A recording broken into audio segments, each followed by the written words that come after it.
rebirth. How have you seen Justin's game kind of emerge now over the course of his 2 years here? Well, he certainly has developed a little better shot making. He was kind of a one-trick pony, so to speak, and he has really learned to control his ball flight much better, shaping shots, controlling trajectory, and distance control has really meant a lot to his improvement. When you say one-trick pony, was it driving? Was it? Well, the high draw is his golf shot, and he's learned to kind of work it both ways, bring the ball flight down a little bit. So in the wind at Big West Conference, he was able to battle through, and it really helped him a lot. What do you think reasonable expectations for him are as he goes into regional play? Well, he's pretty explosive. It's going to be, but now he's stepping up with the best of the best. Looks like we're going to get some weather. It's supposed to rain Friday, Saturday down there, so we're going to get prepared for that. I expect him to contend to have a chance to go to nationals. We want to have that opportunity, coming down the last 9 holes or so to be able within reach. So the last Mustang golfer to qualify for regional as an individual was 2011. So how does it feel?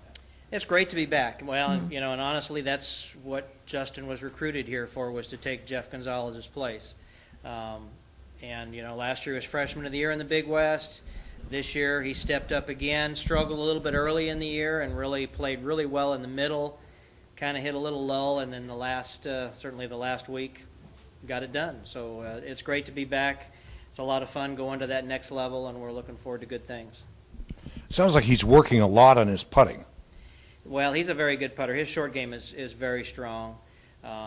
Good speed control. Sometimes he gets a little aggressive, on the shorter ones, trying to cram them in the hole. So we'll just have to wait and see what the green complexes give us when we get down to the farms. I've been there a few times with the team over the years. I'm sure the NCAA will have it pretty tricked up to show who the best players are. I didn't ask him about his academics, but I'm curious if you know much about them, and is it difficult to recruit golfers to Cal Poly because of the academic standards? The academics here are certainly a little different than other places. When I go out and recruit, I have to, I get, 20 emails a day probably of kids that would like to come to Cal Poly, and when they're a 3.2, it's like, well, that may not get it done here, and I don't need to worry about that. Justin is an adequate student. He's not a rocket scientist by any means, but he works hard at it, and he's been fairly successful here. All right. So you optimistic for him? I mean, he has to win the regionals, he doesn't doesn't necessarily have to win.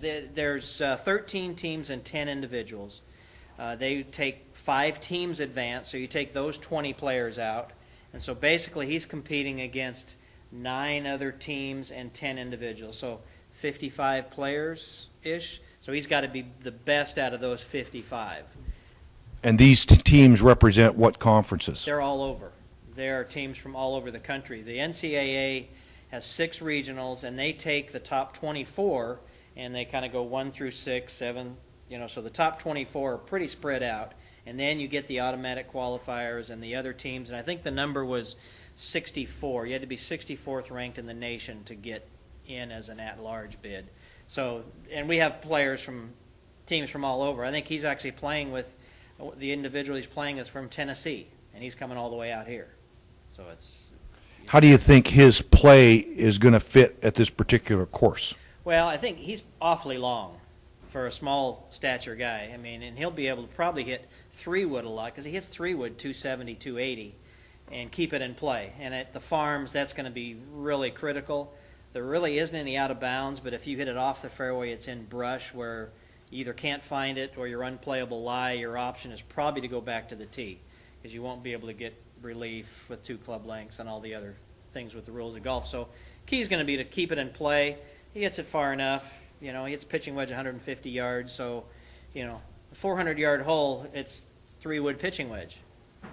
So if he hits it out into the brush where there's snakes and stuff, is that the coach's responsibility? No, no, we'll have to, go in search of, and then if we find the ball, and you may not even want to at some point, you might just hit the provisional and go from there. But if we find it, the options with the rules of golf is 2 club lengths relief from that spot, which may not get you out of the garbage. Keep that line between you and the hole, and that might take you out of bounds, or you have to go back to the tee. So hopefully we don't have to do too much of that. Thank you.